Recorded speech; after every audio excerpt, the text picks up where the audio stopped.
ঈদের দ্বিতীয় দিনে পরিবার পরিজন নিয়ে বিনোদন কেন্দ্রগুলোয় ভিড় করছে মানুষ। আনন্দে মুখর নরসিংদীর বিভিন্ন পর্যটন স্পট। বেলা বাড়ার সাথে সাথে বেড়েছে দর্শনার্থীর সংখ্যাও। বিভিন্ন রাইডে চড়ার বায়না শিশুদের। এছাড়া ওয়াটার ওয়ার্ল্ডের জন্য টিকিট কাটছে সব বয়সী বিনোদন পিপাসু।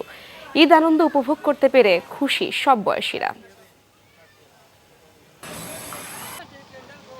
যেখানে বিনোদন কেন্দ্র নেই সেখানে খোলা জায়গায় ছুটি কাটাচ্ছে সাধারণ মানুষ। ভোলায় মেঘনা পাড়ের পর্যটন কেন্দ্রে উপচে পড়া ভিড়। প্রাকৃতিক সৌন্দর্য ও নির্মল বাতাস উপভোগ করছেন সবাই।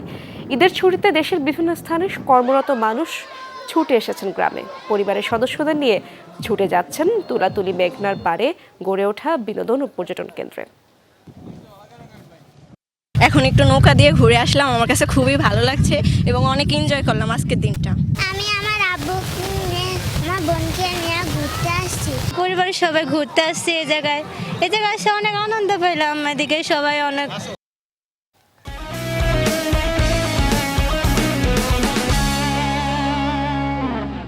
ঈদের দ্বিতীয় দিনে রাজধানীর বিনোদন কেন্দ্রগুলোতেও বাড়ছে ভিড়। এ বিষয়ে আরো খবর জানবো আমার সহকর্মী মহিউদ্দিন মধুর কাছ থেকে। তিনি আছেন মিরপুর চিড়িয়াখানায়।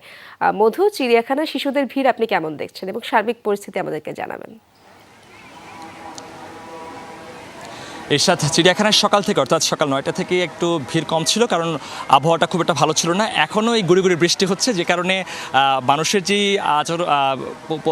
এখানে যে পরিমাণ মানুষ হওয়ার কথা সে পরিমাণ মানুষ ঠিকই আছে, কিন্তু মানুষগুলো যেহেতু এখন ছন্নছাড়া হয়ে গেছে বৃষ্টি হওয়ার কারণে, আপনি দেখতে পাচ্ছেন যে ছাতা হাতে যারা আসছেন তারা যাচ্ছেন। তবে যেহেতু মানুষের এই কংক্রিটের নগরীতে খুব একটা সুযোগ হয় না একসাথে বের হওয়ার, তাই এই ঈদের ছুটিতে রাস্তাঘাট যখন ফাঁকা থাকে সেই সুযোগটাতে আসলে চেষ্টা করছেন সন্তানদেরকে নিয়ে আসে। যারা বইয়ের পাতায় পশু পাখির ছবি দেখেন তাদেরকে সামনাসামনি দেখানো যে সুযোগটা, সেটা হয়তো ঈদের মধ্যে হয়। তবে পর্যাপ্ত ভিড় কিন্তু আমরা সকাল থেকে দেখেছি। এখন হয়তো একটু কমেছে, সেটি হয়তো থাকবে। ঈদ উপলক্ষে যেহেতু চিড়িয়াখানায় 9টা থেকে 5টা খোলা থাকে, 1 ঘন্টা সময় বাড়ানো হয়েছে, 6টা পর্যন্ত খোলা থাকবে। তবে আমরা যেটি দেখছিলাম যে আসলে গরমে এক ধরনের ভ্যাপসা গরম, খুব একটা মুষলধারে বৃষ্টি না হলে একটু পরপর বৃষ্টি হচ্ছে, কিংবা বৃষ্টিটা কখনো বাড়ছে কমছে এর মধ্যে আছে।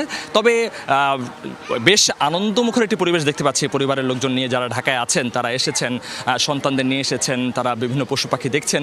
বিশেষত বাঘ, সিংহ এবং ভাল্লুক কিংবা বানর এই সমস্ত খাঁচাগুলোর সামনে আমরা ভিড় বেশি দেখেছি। তবে মানুষজন যে গরমে একটু নাকাল হয়ে গেছে তারা বলছেন যে আসলে অনেকে হয়তো ঘুরতে বেরোতে চান না এই গরমটার কারণে, তারপরও যে পরিমাণে মানুষ আমরা দেখেছি সেটি কিন্তু বলা বাহুল্য।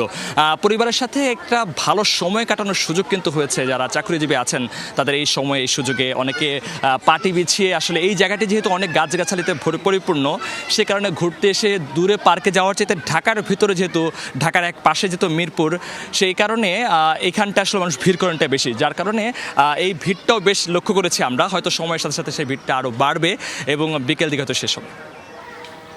মধু, ধন্যবাদ আপনাকে।